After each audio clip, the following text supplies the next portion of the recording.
¿Qué tal, Ricardo? Muy buenas noches. Va, Te muy habla bien, Martín, ¿cómo está? Bien, muy bueno, bien. le A ver, ahí.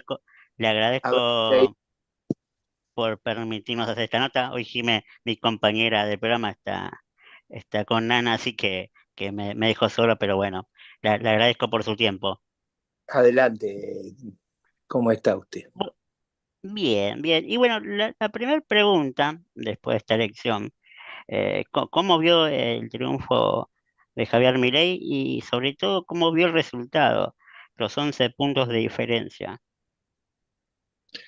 Yo creo que había un gran hartazgo con el gobierno kirchnerista y eso fue lo que está detrás del resultado, un gran rechazo de ese gobierno,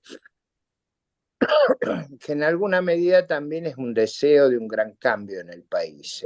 La organización nuestra no puede seguir como va y ese cambio tenía que generar una modificación muy grande del escenario y creo que esa es la interpretación. Ese rechazo que yo creo que tiene la sociedad al gobierno kirchnerista y a la cultura kirchnerista y esa vocación de cambio no quiere decir que eso sea sin conflictos ni que no haya detrás de eso digamos, una compleja situación que abordar por tres razones. La primera razón es porque el país está en una crisis muy, muy profunda, muy delicada, muy traumática. Segundo, porque la fuerza que triunfó tiene un tema de gobernabilidad institucional, tiene una fracción muy pequeña de diputados y senadores y necesita construir alianzas que no son sencillas de construir.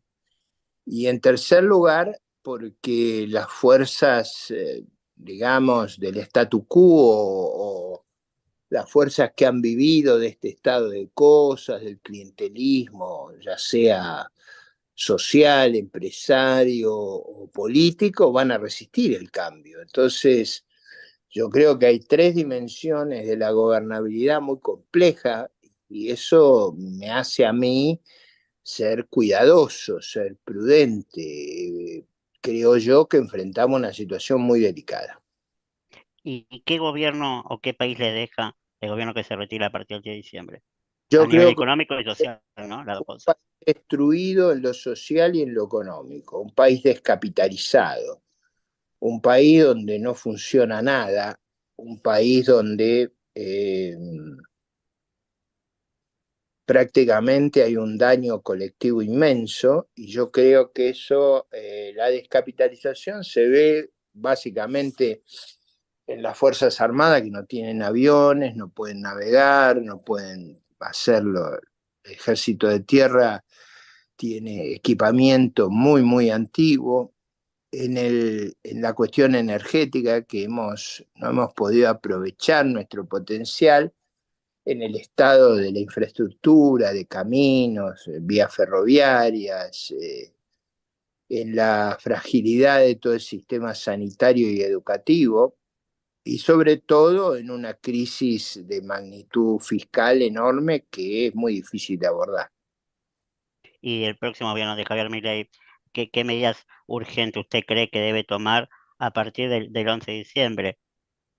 Yo creo que tiene que abordar dos cuestiones centrales. Una reestructuración de todas las regulaciones, quitando los cepos, los cupos, las,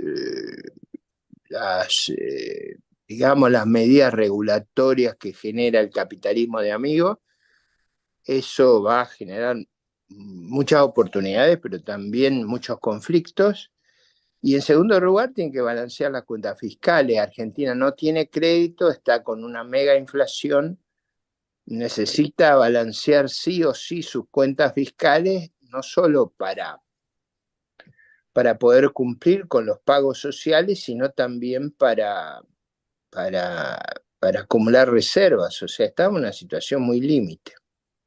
Y en lo social, porque va a pasar algo a partir de enero, por ejemplo, estos bonos ficticios que viene entregando este gobierno hace 4 años, que los jubilados no van a tener más, o sea, de cobrar porque es con bono, obviamente, 155.000 pesos, a partir de enero van a cobrar 105. ¿Cómo se contiene eso? No, justamente, la situación es muy complicada, está muy deteriorada. Usted ha agregado un enorme número de gente al sistema jubilatorio sin aportes y eso ha reventado al fondo de jubilados y al mismo tiempo ha creado un problema enorme de naturaleza financiera y social. Yo reconozco que todos ahí va a haber, van a ser todas grandes dificultades, muy difíciles de transitar. Tula, no, yo creo que es un error no transmitir con claridad y con dramatismo la situación que enfrentamos. Ese error que cometió Macri, que lo dijo 4 años después de no haber contado las cosas como eran desde un principio. Efectivamente, tiene que ser dicho todo con todo realismo y tiene que, por ejemplo, sistema previsional para funcionar necesita que haya más aportantes que jubilados y necesita una relación natural entre los años de aporte y los años de retiro. O sea, Argentina se retira la gente, por ejemplo, en España la gente se retira a los 67 años con 37 años de aporte. En Argentina se retiran las mujeres a los 60 con 30 años de aporte, que en general nadie cumple. El 75% de lo que se jubilan por moratoria. Entonces, reponer la racionalidad de ese sistema, las características de seguro social, no de un plan social, requiere replantearse eso con reglas que lo hagan sostenible en el tiempo. Y ese va a ser muy traumático. Ese primer paso tiene que dar lugar a un segundo paso que es compensar a los que hicieron aportes, o sea, a los que estuvieron en regla. Y mantener, yo diría, en un régimen distinto a los que se jubilaron por moratoria. Si no se hace eso, va a ser imposible reconocerle a los que aportaron lo que es justo, que es devolverle su contribución social. Lo llevo a la parte política ahora de Juntos por el Cambio.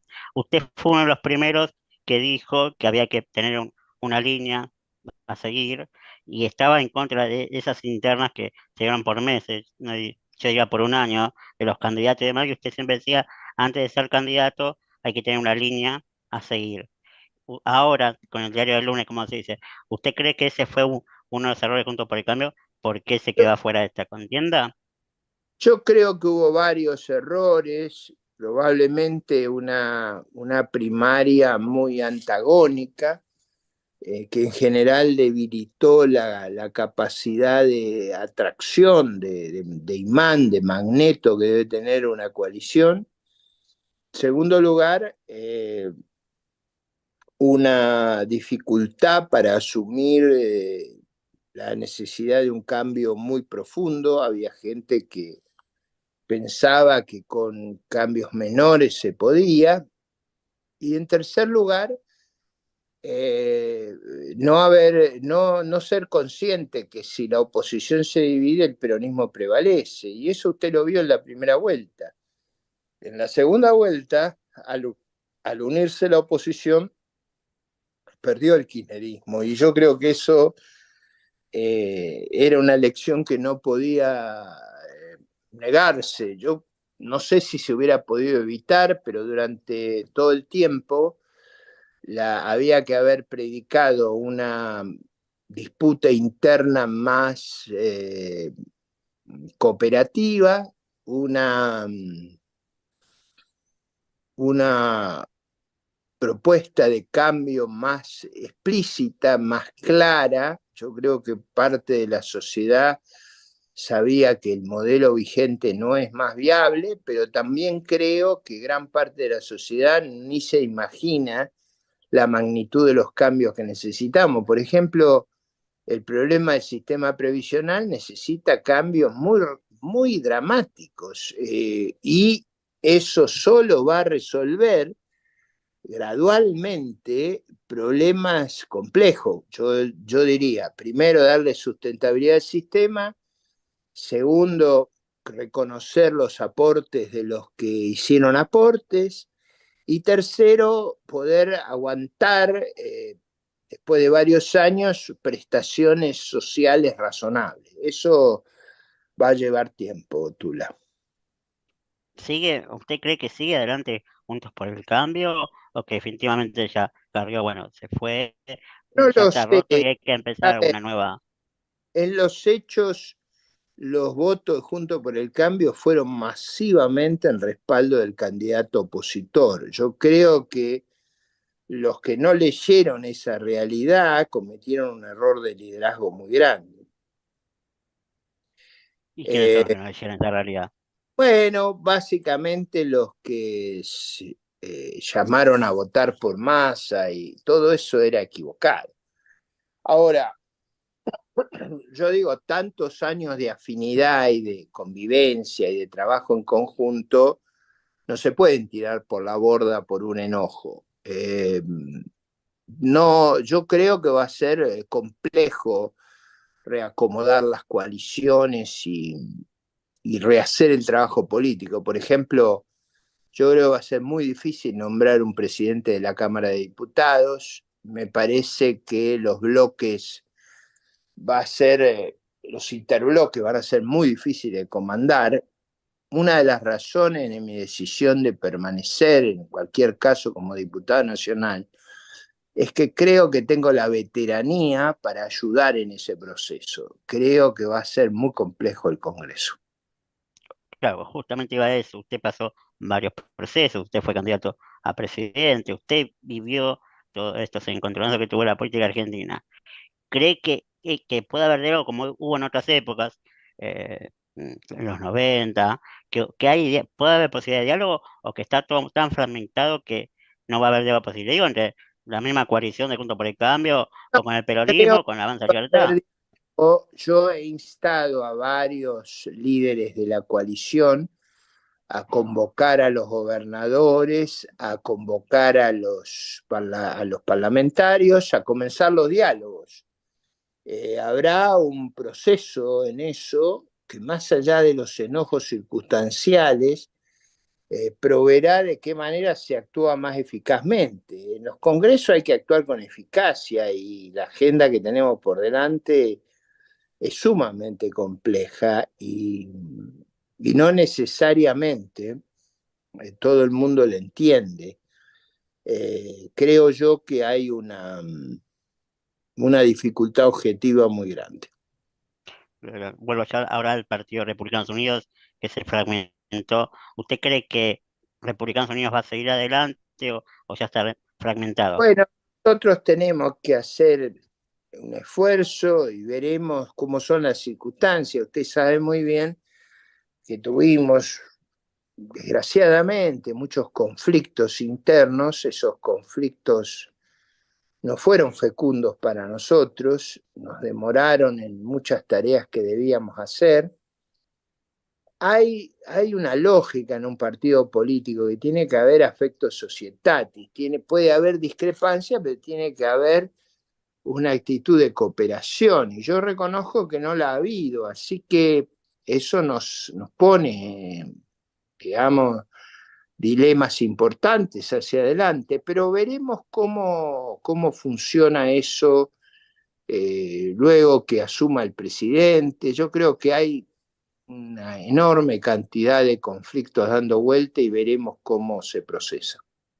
Pasó la elección, se viene el diciembre, Asunción de Milei. ¿Cómo ve usted, sacando la política, como ciudadano argentino? ¿Tiene esperanza de que realmente la Argentina tenga un cambio profundo, como siempre dice usted, de acá a 20 años o a 30 años, que este sea el primer paso para dar un cambio profundo, a nivel social sobre todo? Debería hacerlo, y yo voy a hacer lo posible para actuar de la manera más constructiva posible y eficiente a esa finalidad. Ahora, eh, siempre se dice que se necesitan dos para el tango. Usted necesita que las otras partes también perciban esa realidad. Es verdad que el país está alejado de los escenarios bélicos, es verdad que el país tiene inmensos recursos potenciales, tiene posibilidades, tiene que organizarse y hasta ahora ha sido muy deficiente. Yo creo que existe el potencial de que el nuevo presidente y un nuevo equipo planteen estos temas de una manera lúcida e inteligente. Ojalá sea así. Ricardo, le agradezco por su tiempo, No, le mando un fuerte abrazo y nos igual a estamos usted, viendo. gran gusto por haber hablado con usted. Hasta luego. Muchas gracias. Buenas noches.